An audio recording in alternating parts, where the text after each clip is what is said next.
नमस्कार दोस्तों, आप सबका स्वागत है आपके अपने चैनल गवर्नमेंट एग्जाम स्टडी में। दोस्तों, आज मैं आपको हिंदी जो कि एक बहुत महत्वपूर्ण विषय है। इस समय किसी परीक्षा में आप जाएंगे, वहाँ पे हिंदी से रिलेटेड प्रश्न जरूर पूछे जाते हैं। अभी आपने हाल ही में देखी होगी पीईटी की परीक्षा, या फिर जो आने वाली आपकी आगामी लेखपाल की परीक्षा है, इसके पहले जूनियर असिस्टेंट की परीक्षा, यूपी टेट की परीक्षा, इलाहाबाद हाई कोर्ट की परीक्षा, आरओ की परीक्षा।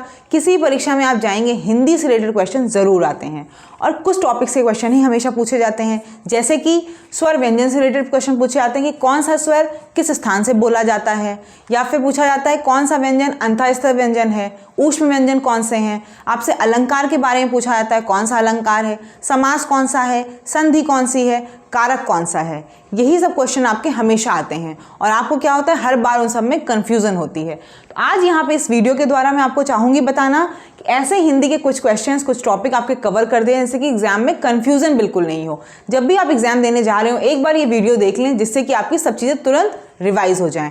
तो चलिए पहले हम लोग शुरू करते हैं स्वर और व्यंजन के बारे में। पहले तो आपको ये जानना चाहिए कि हिंदी की वर्णमाला में कितने वर्ण होते हैं। इंग्लिश में आपको पता है 26 अल्फ़ाबेट्स होते हैं। हिंदी में कितने वर्ण होते हैं आपके? 52, उसके दुगने होते हैं। तो हिंदी में कितने वर्ण होते हैं आपके? टोटल 52। 52 में से स्वर कितने होते हैं आपके? स्वर आपके 11 होते हैं। स्वर कितने होते हैं? 11। और व्यंजन कितने होते हैं आपके? 41। ठीक है, स्वर 11 होते हैं और व्यंजन 41। टोटल आपके 52 वर्ण होते हैं। अब मैं आपको नेक्स्ट ये बताने जा रही हूँ कि कौन से आपके उच्चारण स्थान किस वर्ण का कौन सा है। ठीक है, वर्ण का उच्चारण स्थान बताने जा रही हूँ। तो देखिए, कंठ। कंठ से आप याद रखिएगा का वर्ण। का वर्ण मतलब का, खा, गा, घा, अंगा। ये आपका क्या है? कंठ से उच्चारण होगा इसका। इसको आप ऐसे याद रख सकते हैं कि का वर्ण जैसे ही आएगा, का कोई भी वर्ण आपसे क्वेश्चन में पूछे, एग्जाम में पूछे गा का उच्चारण स्थान क्या है, आपको तुरंत दिमाग में स्ट्राइक करना चाहिए का से कंठ है।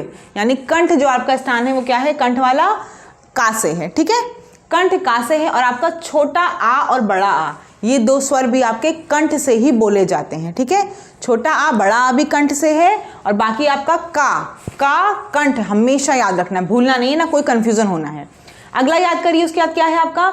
चा, छा, जा, झा, इया। ये कहाँ से बोला जाता है? बोल के देखिए आप। चा, छा, जा, झा, इया। कहाँ से आपकी जीभ लड़ रही है? तालव्य से, तालु से। और छोटी ई बड़ी ई, ये भी आपका किससे बोला जाएगा? तालव्य से। छोटा आ बड़ा आ कंठ से, काखा गगा भी आपका कंठ से। तालव्य क्या है? छोटी ई बड़ी, और आपका क्या है? चा, छा, जा, झा, ये भी किससे है? तालव्य से। उसके बाद देखिए किस पे आते हैं हम? मूर्धा पे।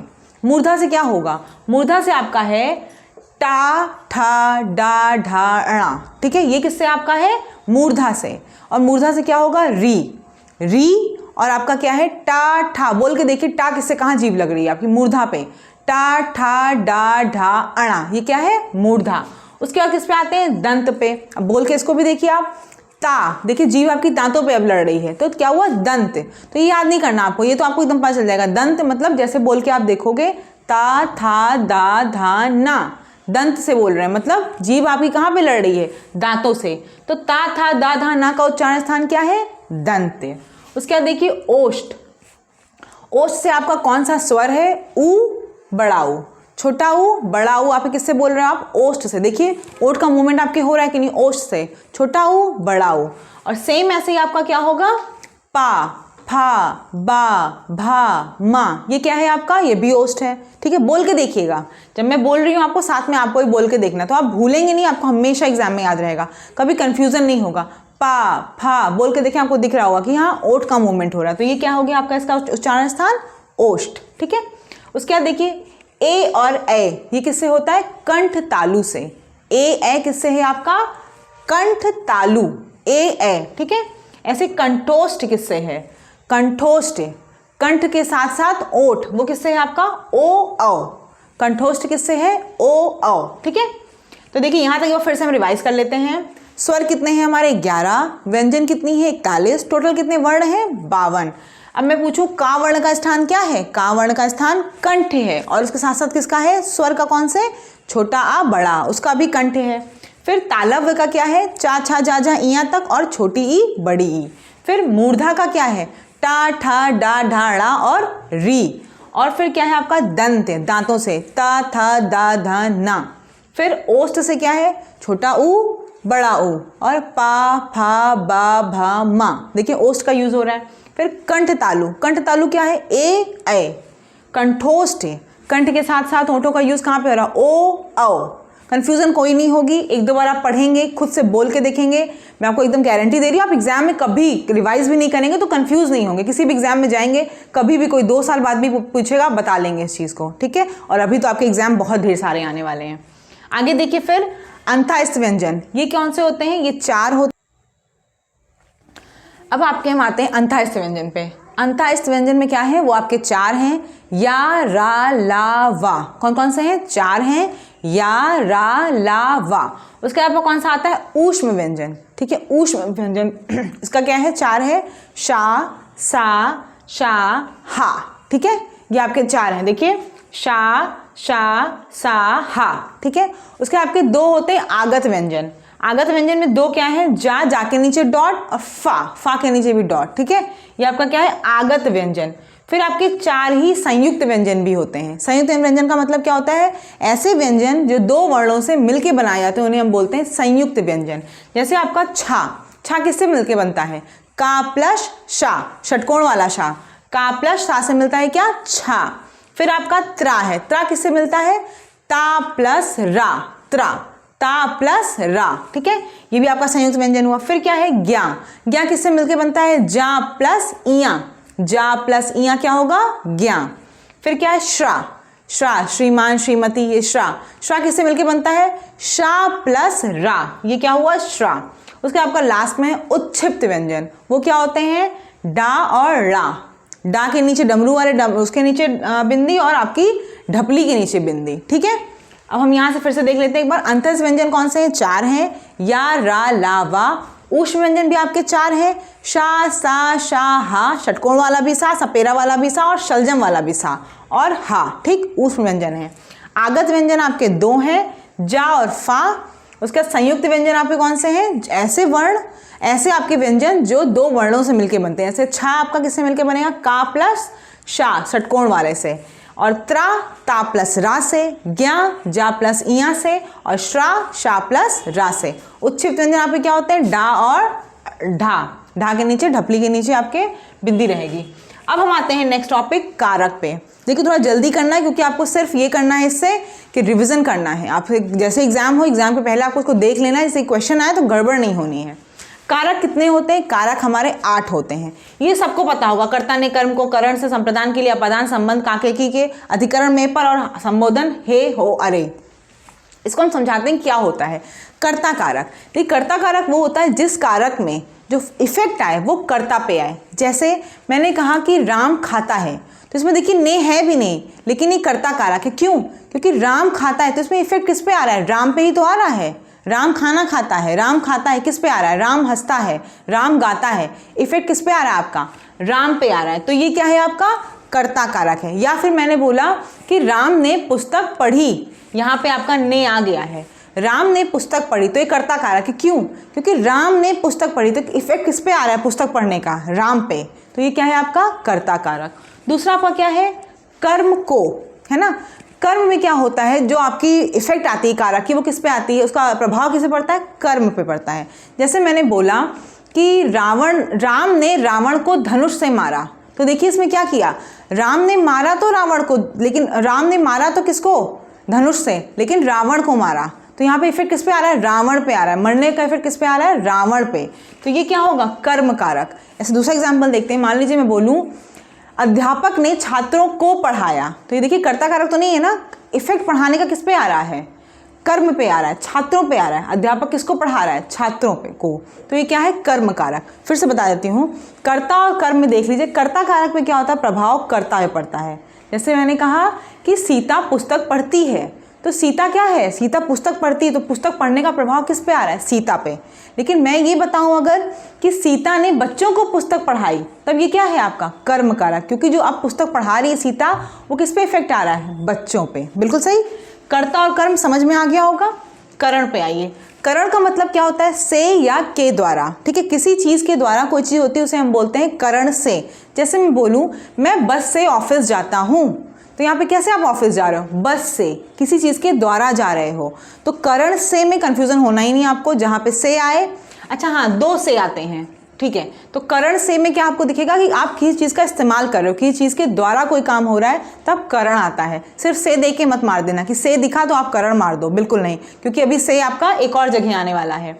तो करण में क्या होगा, मैं बस से ऑफिस गया, मैं कार से यहाँ जाता हूँ। तो आप देख रहे हो किसी चीज़ का यूज़ करके हम कहीं जा रहे हैं, ठीक है, के द्वारा। तो करण में क्या हो जाएगा आपका, से या फिर के द्वारा, ठीक। उसके बाद आपका संप्रदान, संप्रदान के लिए या को। अब मैं आपको बता दूं, संप्रदान का मतलब होता है देना, ठीक। देखिए कंफ्यूजन सिर्फ 2 ही जगह होती, बाकी सब जगह तो आप देख के पहचान लेते हो। एक कर्म कारक में भी को है और संप्रदान में भी को है, ठीक है। तो कर्म कारक में मैंने बताया कि वहां पे क्या होगा, जब आप कोई काम करोगे उसका असर अगर कर्म पे आता है तो वो कर्म कारक हो जाएगा। अब हम संप्रदान की बात करते हैं। संप्रदान में भी क्योंकि को है, लेकिन संप्रदान में क्या होता है, किसी चीज़ को कुछ देना होता है। जैसे मैंने कहा सुधा ने गरीब बच्चों को कपड़े दिए, ठीक है। तो यहाँ पे देख रहे होंगे आप, किसी को दिया जा रहा है, गरीब बच्चों को क्या दिए जा रहे हैं, कपड़े। तो ये क्या है आपका संप्रदान कारक। आपको हमेशा याद रखना, संप्रदान का मतलब होता है देना। कहीं भी कोई चीज़ देने का आएगा तब को अगर यूज हुआ, उसका इस्तेमाल हुआ, प्रयोग हुआ, तो आपका कौन सा कारक होगा, संप्रदान कारक, ठीक है। अगला है आपका अपादान कारक। अपादान का मतलब से होता। अब देखिए अभी क्या मैंने बताया आपको, करण में भी से है, तो इन दोनों जगह कंफ्यूजन हो सकती है आपसे। मैंने मान लीजिए कुछ लिखा तो आपको पता होना चाहिए कि से का मतलब करण है कि अपादान है, ठीक है। अपादान का मतलब होता है कि किसी से अलग होना। संप्रदान का मतलब देना, किसी को कोई वस्तु आप देते हो तो संप्रदान है, ठीक है। अपादान मतलब अलग होना। जैसे मैंने कहा पेड़ से फल गिरते हैं, तो देख रहे हो आप फल गिर रहे हैं, अलग हो जा रहे हैं ना। तो वहाँ पे अगर ऐसी कंडीशन में जिस जगह पे कोई चीज़ अलग हो रही होगी, वहाँ पे अगर आप से यूज़ होगा तो वो क्या होगा आपका अपादान कारक। और बाकी करण वाला कारक तो आपको समझ में आ गया, जहाँ पे आप किसी चीज़ का प्रयोग करते हैं। जैसे मैं घर ऑफिस कार से जाता हूँ, तो कार का इस्तेमाल करके आप ऑफिस जा रहे हो, ठीक है। उसके बाद आपका संबंध कारक है, इसमें तो कोई कंफ्यूजन नहीं, संबंध दिखेगा आपको। जैसे यह राम की छोटी बहन है, तो की आया, आपको पता चला राम की छोटी बहन है। तो संबोधन संबंध कारक में तो कंफ्यूजन नहीं होगी, आपको दिख ही जाएगा, संबंध दिखेगा आपको। का, की, के, रा, री, रे कुछ भी होगा वो आपका संबंध कारक ही होगा। अधिकरण का मतलब क्या है, में या पर का प्रयोग है। इन सब में कंफ्यूजन कम होती है क्योंकि में और पर ही अपने आप में बड़ी चीज़ें हैं। तो में और पर का प्रयोग क्या है, जैसे मैंने कहा बिल्ली टेबल पर बैठी है, बिल्ली मेज पर बैठी है। तो किस पे बैठी है बिल्ली, मेज पर। तो ये आपका कौन सा कारक है, अधिकरण कारक है, ठीक है। में और पर, इसमें कंफ्यूजन नहीं है। उदाहरण मैंने दे दिया, लेकिन इसमें कंफ्यूजन कुछ नहीं, क्योंकि में और पर यही आप देख के मान लोगे कि अधिकरण कारक है कि नहीं है। जहाँ तक कंफ्यूजन देखिए आपको करण, अपादान और संप्रदान और कर्म में आती। संप्रदान का मतलब देने वाला होगा, जहाँ भी कहीं देने का आपको वो आए, भाव आए, आप वहाँ संप्रदान मार दीजिएगा। कर्म में आपको इफेक्ट दिखेगा कि अच्छा कर्म है, यहाँ पे कर्म पे प्रभाव पड़ रहा है इस समय। और करण से के द्वारा पता चल गया आपको अपादान का मतलब अलग होना, ठीक। अधिकरण में पर संबोधन हे, हो, अरे। अब संबोधन भी आपको पता है, कुछ भी आप लगा लीजिए, अरे ये क्या हो गया, है ना, हे कहाँ जा रहे हो, ऐसा कुछ भी आप होगा तो संबोधन कारक, ठीक है। कर्ता ने कर्म को करण से के द्वारा संप्रदान के लिए, संप्रदान का मतलब देना है, उसे याद रखिएगा, को। अपादान से अलग होना, संबंध कारक का, के, की, रा, रे, री। अधिकरण में पर, संबोधन अरे, हे कुछ भी, ठीक है।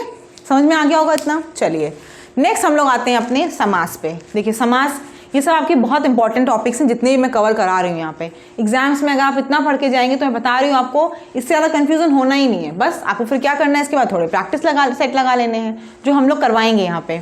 चलिए समास देखते हैं। पहला समास मैंने लिखा है द्वंद्व समास। द्वंद्व समास में क्या होता है, देखिए ये चीज़ें मैंने वैसे लिखी नहीं है, बताने को समास। अब देखिए समास जितने भी हमने लिखे हैं यहाँ पे, अब आपको ये बताना कोई वो नहीं है कि कौन सा पद प्रधान होगा, किस पद में क्या चीज़ें हैं, इन सबसे कोई मतलब नहीं। इसलिए नहीं है, एग्जाम में ये सब तो पूछता नहीं है। एग्जाम में सिर्फ आपको उदाहरण दिया रहता है और आपसे पूछा जाता है यहाँ पे कौन सा समास है। तुम सीधे उदाहरण समझेंगे कि समास कौन सा है, कैसे हम पहचानेंगे, ठीक है। पहचानना ही आपको कि एग्जाम में उतना ही आता है। और देखिए आपसे हमेशा कहती हूँ, हमेशा आपको स्मार्ट वर्क करना है। हार्ड वर्क के साथ साथ स्मार्ट वर्क भी आपको हमेशा बहुत ज़रूरी है। जैसा पेपर में पूछा जा रहा है उस हिसाब से आपको पढ़ाई करनी है। आपको किसी सब्जेक्ट को लेकर कभी PhD नहीं करनी है कि आप हिंदी पढ़ने बैठ गए कि हिंदी में नंबर नहीं आ रहे, चलो हिंदी पढ़ने बैठ जाओ तो समाज की पूरी डेफिनेशन आ जाए, सब आ जाए, लेकिन समाज पहचानना ना आए, तो उससे अच्छा क्या है, समाज के कॉन्सेप्ट को समझिए और प्रैक्टिस से लगाइए, जितनी प्रैक्टिस हो सके उतना लगाइए। चलिए देखिए, द्वंद्व समास में क्या होगा, हमेशा दोनों पद प्रधान होंगे। द्वंद्व समास की सबसे बड़ी बात होती है उसके बीच में कोई चीज़ होती है, और तथा ऐसा कुछ होता है। जैसे राम डैश श्याम, इसका मतलब क्या है, राम और श्याम, तो जहाँ पे डैश लगा राम और श्याम में क्या आपका है, द्वंद्व समास। दाल चावल, यहाँ भी डैश लगा, ये आपका क्या है, द्वंद्व समास। आपको उदाहरण, दो ही उदाहरण समझ में आ गया होगा, सीता डैश गीता, ये क्या हो गया आपका, द्वंद्व समास। ठीक है, जहाँ पे बीच में कुछ लोप होगा, राम और श्याम, दाल और चावल, या फिर तथा भी आ जाए तब भी आपका क्या है, द्वंद्व समास, डैश वाला। ठीक है, नेक्स्ट देखिए अव्ययी भाव समास। इसमें क्या होता है, पहला पद अव्यय होता है। जब आप दोनों को अलग करके देखेंगे, संधि विच्छेद करके देखेंगे, दो वर्णों का जो भी आपका शब्द होगा उसका विच्छेद करेंगे तो आप देखेंगे पहला पद अव्यय होता है। जैसे आजीवन, यहाँ पे देखिए क्या है, आ प्लस जीवन है ना, आ आपका क्या है, अव्ययी भाव है, तो आ प्लस जीवन, आजीवन। ठीक है, अगले देखिए यथाशक्ति, यथा प्लस शक्ति। फिर भरपूर, भर प्लस पूर, भरपेट, भर प्लस पेट। यहाँ पे एक चीज़ और, दूसरा जो आपका शब्द होता है उसकी कोई मीनिंग पूरी निकल के आती है। यथाशक्ति का मतलब क्या हुआ, शक्ति के अनुसार। भरपेट, पूरा पेट भरा हुआ। भरपूर, पूरी मात्रा में पूरा भरा हुआ। भरपेट, पेट भरा हुआ। प्रतिदिन, प्रति प्लस दिन, रोजाना जो चीज़ होती है उसे बोलते हैं प्रतिदिन। तो ये सारे एग्जाम्पल आपके किसके हैं, अव्ययी भाव के। अलग अलग करके देख लीजिएगा, ऐसे एग्जाम्पल आते हैं, उदाहरण ऐसे ही आते हैं आपके एग्जाम में। अब आपको जो मैं पढ़ा रही हूँ उसका घर जाके आप एक बार देखिएगा, कुछ कंफ्यूजन होगी तो कमेंट सेक्शन में ज़रूर बताइएगा। आगे देखिए आपका कर्मधारय समास है। देखिए दो समास में कंफ्यूजन होती है, एक कर्मधारय और दूसरे बहुब्रीहि में।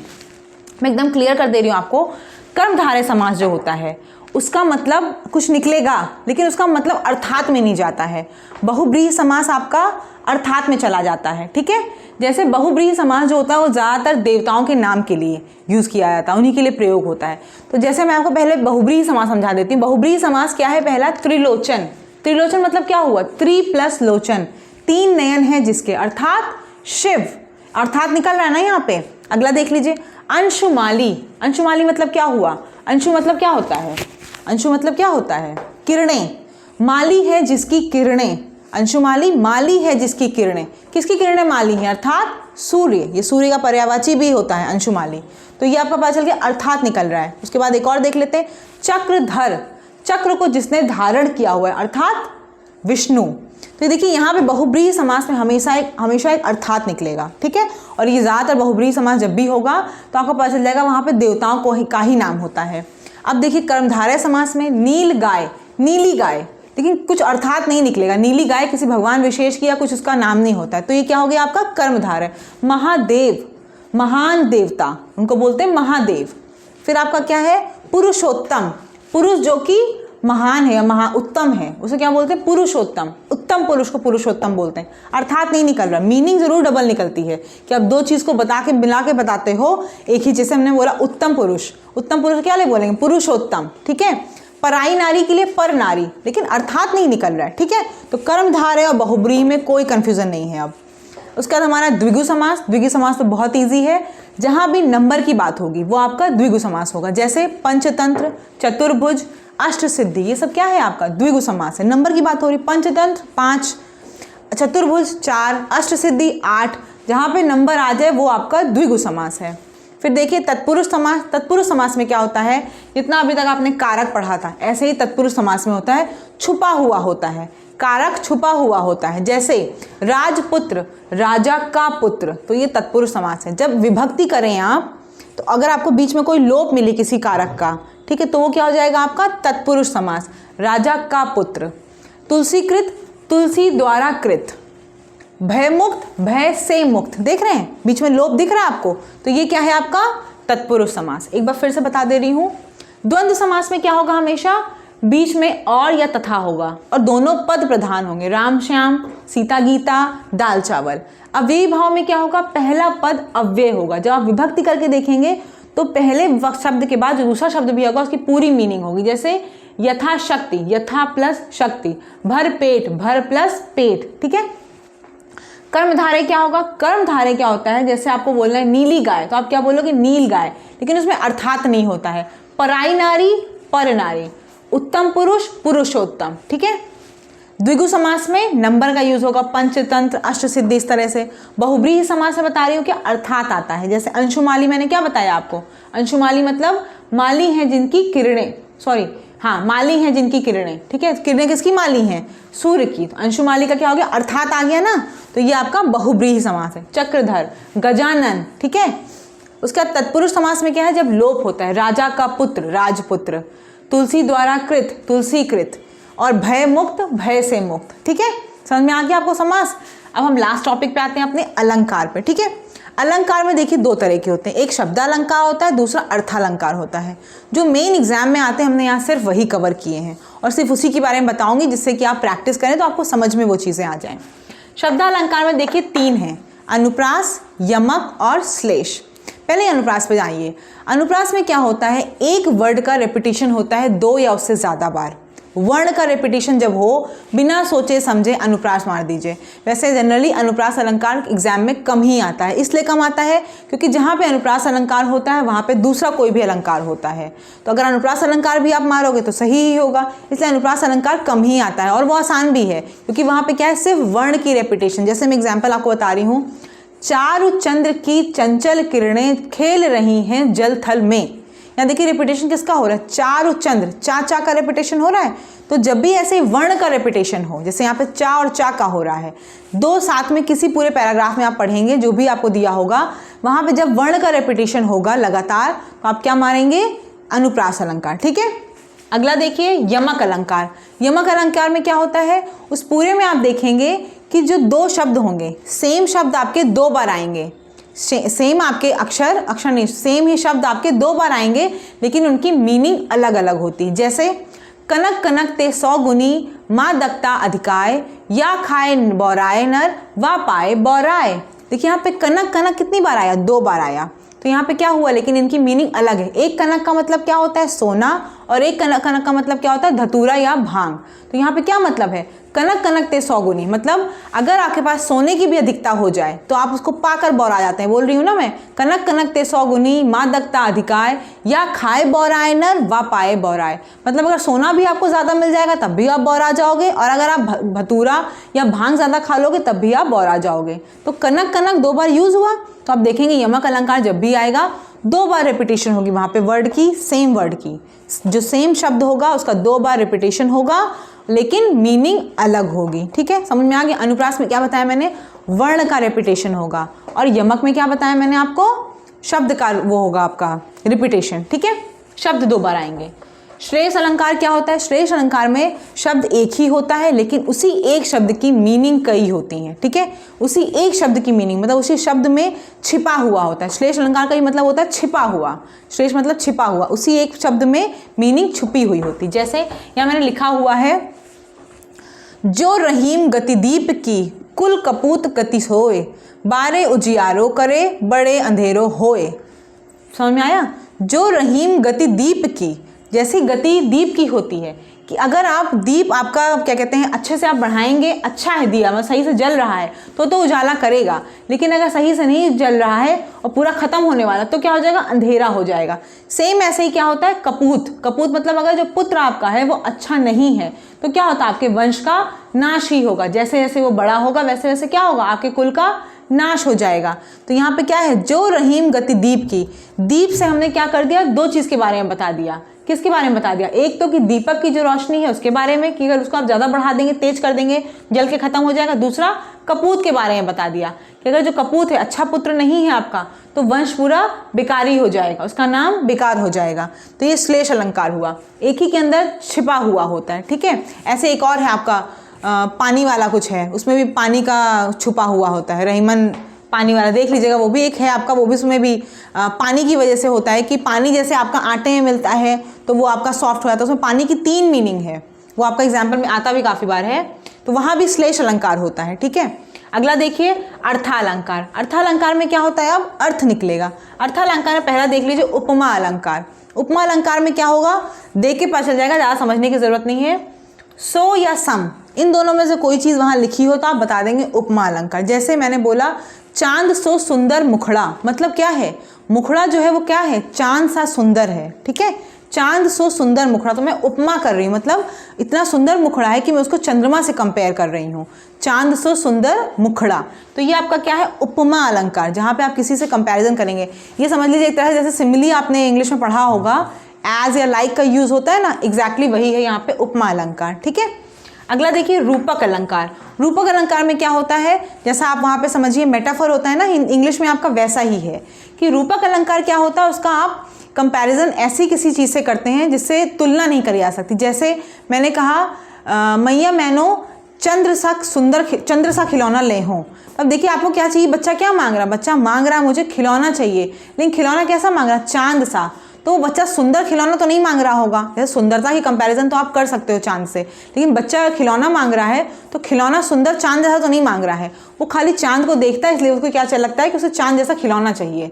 तो यहाँ पे क्या आपने कंपेयर किया, ऐसी चीज़ को किया कंपैरिजन जो एकदम भिन्न है। जैसे मैंने बोला किसी का दिल सोने का है, तो दिल तो सोना नहीं हो सकता ना, तो ये आपका क्या है, रूपक अलंकार है। जहाँ पे ऐसा आपको दिखेगा रूपक अलंकार में कि किसी चीज़ की जो आपकी कंपैरिजन हो रही है वो एक अलग वस्तु से हो रही है, एकदम भिन्न शब्द से हो रही है, तो वो क्या होगा, आपका रूपक अलंकार होगा। उसके बाद देखिए आपका क्या है, उत्प्रेक्षा अलंकार। उत्प्रेक्षा अलंकार में आपको सिर्फ इतना याद रखना है, मनु जनु मानो मनहु, ये लिखा होगा, कुछ नहीं सोचना है। जैसे ये टर्म कहीं दिख जाए, जनरली आपकी जो आपके दोहा वगैरह आते हैं उसमें ये लिखा होता है, मनु जनु मानो मनहु, जैसे लिखा होगा आप मारोगे कौन सा, उत्प्रेक्षा अलंकार। पढ़ो पूरा, जब क्वेश्चन आए देखो इनमें से कुछ दिख रहा है तुरंत मार दो उत्प्रेक्षा अलंकार। उसके बाद कौन सा है, भ्रांतिमान। भ्रांति का मतलब क्या होगा, भ्रांति का मतलब क्या होता है, कोई चीज़ क्लियर ना हो पाना, है ना। क्लियर मतलब कैसे, कंफ्यूजन जहाँ होता है, भ्रम जिसे बोलते हैं, भ्रम की स्थिति पैदा हो जाए तब उसे क्या बोलते हैं, भ्रांतिमान। ठीक है, भ्रांतिमान का उदाहरण क्या है, भ्रांतिमान का उदाहरण है, मुन्ना जब मम्मी के सिर पर देख देख दो चोटी, भाग उठा भय मान कर सिर पर सापिन लोटी। ठीक है, मतलब मुन्ना ने क्या हुआ, मम्मी के सिर पर दो चोटी देख ली काली काली, उसे क्या लगा, कह रही तो दो सांप है, तो ये क्या हुआ, उसे भ्रम हुआ। भ्रांतिमान मतलब भ्रम, कंफ्यूजन हो जाए। आप वो बच्चा क्या कर रहा है, बच्चा मम्मी की चोटी देखकर सोच रहा है कि काले काले दो सांप बैठे हुए हैं। ठीक है, तो ये आपका क्या है, भ्रांतिमान है। उसके बाद देखिए संदेह अलंकार। संदेह अलंकार का क्या है, सारी विच नारी है कि नारी विच सारी है, नारी की ही सारी है कि सारी की ही नारी है। मतलब यहाँ पे क्या संदेह है, सारी विच नारी है, नारी के बीच में साड़ी है, या फिर सारी विच नारी है या नारी विच साड़ी है, साड़ी के बीच में नारी है या नारी है या नारी के बीच में साड़ी है। ठीक है, ये है कंफ्यूजन। कंफ्यूजन क्या है आपकी, साड़ी के बीच में नारी है या नारी के बीच में साड़ी है। ठीक है, ये संदेह अलंकार है। उसके बाद देखिए अतिशयोक्ति अलंकार। अतिशयोक्ति अलंकार का मतलब क्या होता है, अतिशयोक्ति का मतलब ही होता है किसी चीज़ को बहुत बढ़ा चढ़ाकर बताना। ठीक है, जैसे अतिशयोक्ति अलंकार का एक बहुत फेमस उदाहरण है, हनुमान की पूंछ में लगन न पाई आग, सारी लंका जल गई गए निशाचर भाग। मतलब अतिशयोक्ति अलंकार है कि अभी हनुमान जी की पूंछ में आग लग भी नहीं पाई थी कि तब तक सारी लंका भी जल गई और सारे राक्षस भी भाग गए।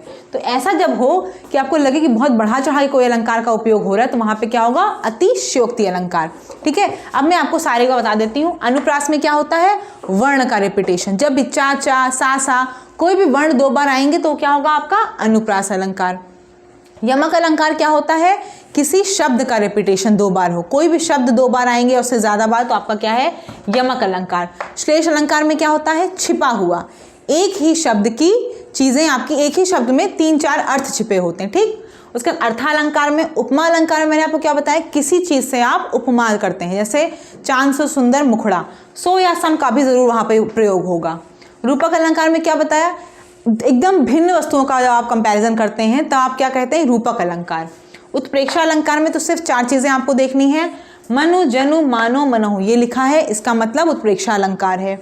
भ्रांतिमान में क्या है, जब आप भ्रम की स्थिति, जहां पे आप पढ़ेंगे आपको लगे भ्रम की स्थिति उत्पन्न हो रही, वो क्या है, आपका भ्रांतिमान। संदेह, जब क्लियर ही ना हो पाए, मैंने बताया ना साड़ी विच नारी है वाला, कि क्लियर ही ना हो पाए कि साड़ी के बीच में नारी है कि नारी के बीच में साड़ी है, साड़ी की ही नारी है कि नारी की साड़ी है, जब ऐसी कुछ कंफ्यूजन वाली स्थिति आ जाए तो वो आपका क्या है, संदेह। अतिशयोक्ति में क्या बता रही हूँ आपको, जब कोई चीज़ बहुत बढ़ा चढ़ा के आप बताएंगे तब क्या होगा, आपका अतिशयोक्ति अलंकार है। अभी इतना बताया, संधि वगैरह आगे हम लोग बताते रहेंगे। अगर आपने चैनल सब्सक्राइब नहीं किया है तो ज़रूर कर लीजिए। धन्यवाद।